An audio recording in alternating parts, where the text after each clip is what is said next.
Welcome to A1 coaching centre. तो हम इस सेशन में परसेंटेज चैप्टर करने वाले हैं। हम टॉप 50 क्वेश्चंस डिस्कस करेंगे, जिसमें से 20 क्वेश्चंस डिस्कस हो चुके हैं। जिन्होंने नहीं देखी वो 20 क्वेश्चंस की वीडियोस, मैं इसके डिस्क्रिप्शन बॉक्स में लिंक डाल दूंगी, उन वीडियोस को देखो, फिर नेक्स्ट क्वेश्चंस सोल्व करना।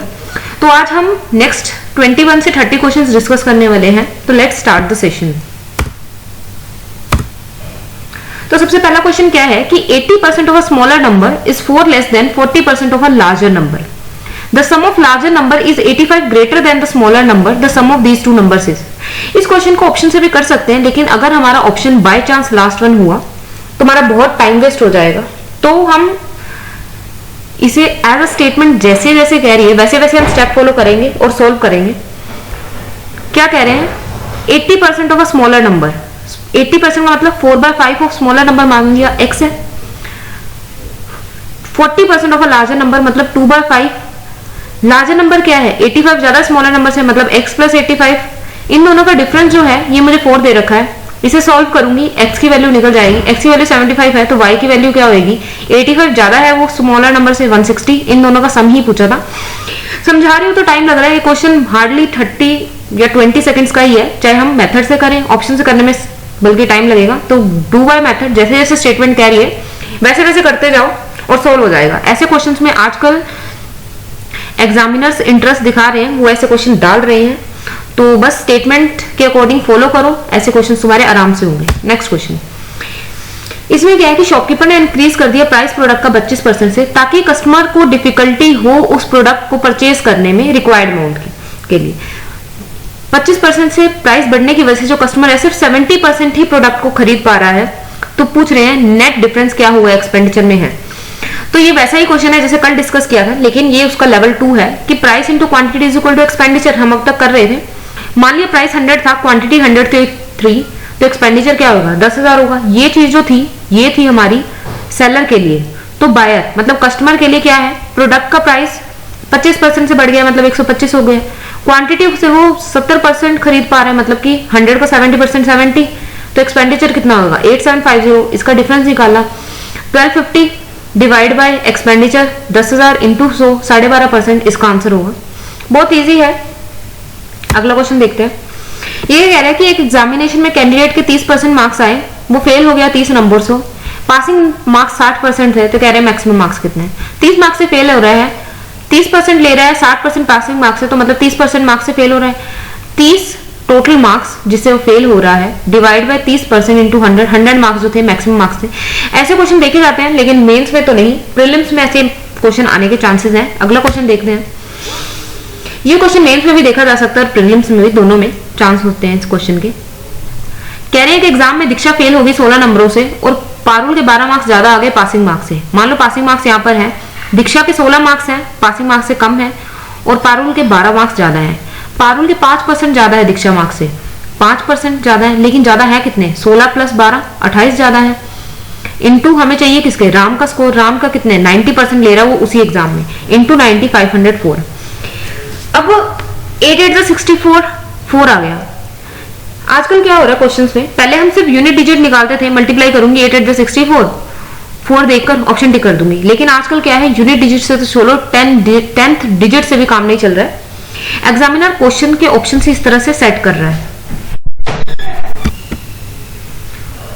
एग्जामिनर इसी तरह से क्वेश्चन के आंसर सेट कर रहा है। तो हमें क्या करना है? हमें मल्टीप्लीकेशन आनी चाहिए।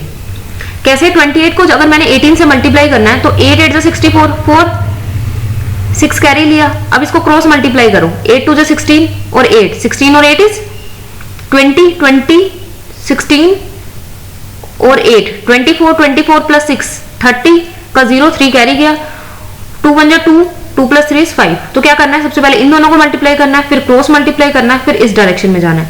तो इस वे से हम मल्टीप्लाई करते हैं। सिंपल मेथड से मल्टीप्लिकेशन थोड़ा डिफिकल्ट हो सकता है, तो हम ये मेथड फॉलो करते हैं। चलो अगला क्वेश्चन देखते हैं। कह रहे हैं टेस्ट के अंदर टोटल n क्वेश्चन थे, गौरव ने 20 आंसर बिल्कुल सही दिए टोटल 25 में से फर्स्ट सेक्शन में। सेकंड सेक्शन में क्या हुआ?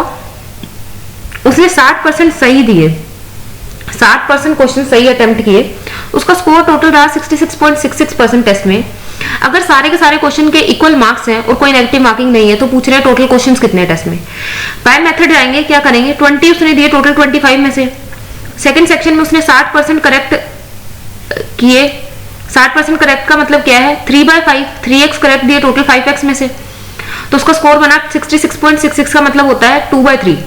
2/3 स्कोर बना, मतलब 3 टोटल था, और टोटल 3 था कितना, 25 + 5x, ठीक है। और 2 जो है उसके सही हुए, सही कितने हुए, 20 + 3x, क्रॉस मल्टीप्लाई करेंगे, x की वैल्यू 10 आ गई। पूछ रहे टोटल क्वेश्चंस कितने थे, 25 + 5x टोटल थे, x की वैल्यू 10 है, 50 + 25 75 आंसर हो गया। अब यही अगर हम मेथड ना ऑप्शन से सोल्व करते तो पहले मैं फर्स्ट ऑप्शन चेक करती, फिर सेकंड करती, फिर थर्ड करती, मुझे पता चलता ओ इतना टाइम तो मेरा चला ही गया। तो टाइम ना वेस्ट हो तो हम मेथड से सोल्व करेंगे, क्योंकि मेथड से भी हमें हार्डली 30 सेकंड ही लगने थे, समझाने में टाइम लग रहा है, ये क्वेश्चन है ही 30 सेकंड का ही है। अब मैं ऑप्शन से चेक करना सिखाती हूँ। मान लो मेरा थर्ड ऑप्शन में पहुंची, 75 था, 75 में से 25 ऐसे थे जो फर्स्ट सेक्शन में थे, तो दूसरे सेक्शन में 50 होंगे, जिसमें से पहले सेक्शन में उसने 20 करेक्ट किए, सेकंड में कितने करेक्ट किए, 60%। 60% मतलब 3/5, 50 का 3/30 उसने सेकंड सेक्शन में ठीक किए। अब टोटल किसने ठीक किए, उसने 50 टोटल कितने में से, 75 में से, गुना में से 66.66% करेक्ट अटेम्प्ट किए, सेटिस्फाई कर गया 66.66%, तो मेरा ऑप्शन 75 आंसर था। बाय मेथड सोल्व करना तो ज्यादा प्रॉफिट रहेगा। नेक्स्ट क्वेश्चन देखते हैं हम। इसमें कह रहे हैं कि एक क्लास में एमबीए स्टूडेंट्स के 16.66% स्टूडेंट साइंस बैकग्राउंड के हैं, 12.5% कॉमर्स बैकग्राउंड से है, 6.66% स्टूडेंट्स आर्ट्स बैकग्राउंड से है, तो इंजीनियरिंग से कितने हैं।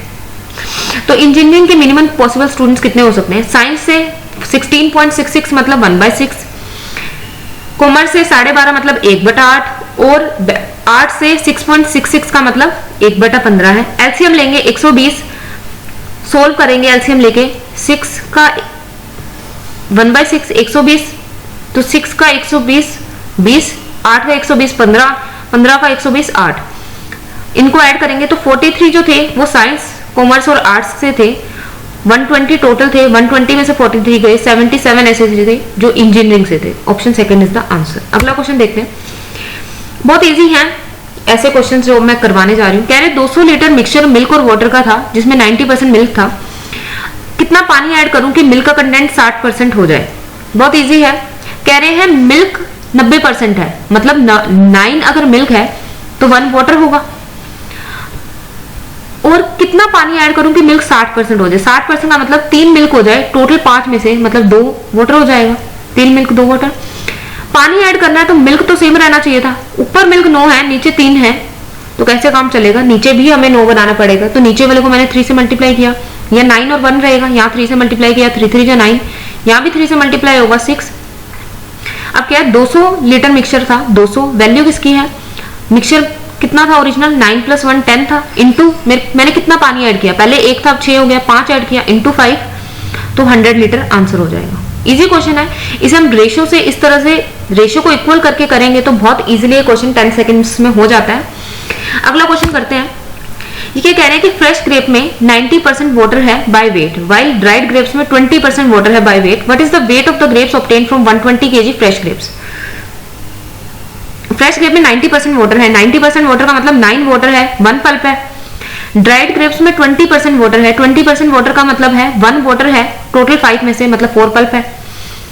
अब अगर ड्राई ग्रेप्स हो गए तो इसका मतलब ये है कि पल्प तो सेम रहा और वाटर इवेपोरेट हो गया। पल्प सेम रहा तो नीचे वाला पल्प 4 है और ऊपर भी 4 बनाना पड़ेगा, ऊपर 4 से मल्टीप्लाई किया तो 36 यहाँ हो जाएगा, यहाँ 4 हो जाएगा, नीचे 1 और 4 है। अगर 120 kg फ्रेश ग्रेप्स है, 120 kg फ्रेश ग्रेप्स है, वैल्यू किसकी है 36 + 4 40 टोटल फ्रेश ग्रेप्स से चाहिए, किसकी कितना ऑब्टेन्ड हो रहा है ड्राई ग्रेप्स, तो 1 + 4 5 ऑब्टेन्ड हो रहा है, तो 5 3 15 kg आंसर होगा, ऑप्शन नंबर 1। अगला क्वेश्चन देखते हैं, कह रहे एक बुक है जिसके अंदर 30 पेजेस हैं, 25 लाइन है हर पेज पे और 35 कैरेक्टर्स हैं। इसी बुक को मैं इसी कंटेंट को किसी और नोटबुक में लिख रही हूँ जिसमें 30 लाइनें हैं, 28 कैरेक्टर्स हैं, नंबर ऑफ पेजेस हमें निकालने पड़ेंगे क्योंकि दिए नहीं है। तो पूछ रहे हैं जो नंबर ऑफ पेजेस हैं वो कितने % ज्यादा है प्रीवियस पेजेस से। सोल्व करते हैं, तो मुझे पता है वर्क डन जो होगा वो बराबर रहता है, तो पहले में वर्क डन कितना होगा 30 × 25 × 35, 30 × 25 × 35 इज इक्वल टू दूसरी का work done 30 × 28 × y, y is the number of pages of the notebook, तो y की वैल्यू निकालूंगी, y की वैल्यू 31.2 आ जाएगी। क्योंकि y पेजेस है, पेजेस कभी भी पॉइंट्स में नहीं हो सकते, तो हम अगर सेकंड पेज के किसी भी फर्स्ट लाइन पे भी है तो हम उस पेज को गिनेंगे, तो टोटल पेजेस 32 हो जाएंगे। तो 2 ज्यादा है, क्योंकि पहले 30 पेजेस थे, अब 32 है, 2 ज्यादा है कितने से, ओरिजिनल 30 से इंटू 106.66%।